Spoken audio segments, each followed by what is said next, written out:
திராவிட முன்னேற்ற கழக தேர்தல் அறிக்கையில் குறிப்பிட்டிருக்கிறாங்க. 100 நாள் வேலை திட்டத்தை 150 நாளாக உயர்த்தினாங்களா?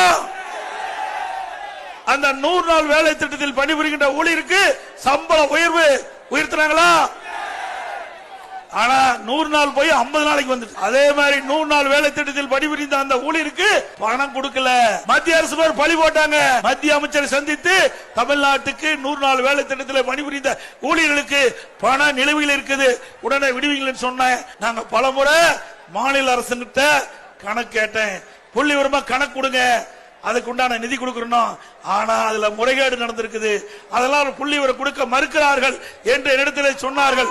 உடனடியாக அவளை கேட்டுக்கொண்டேன்.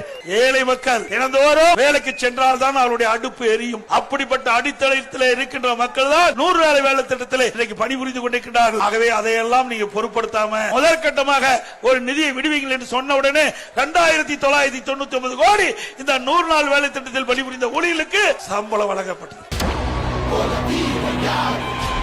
Get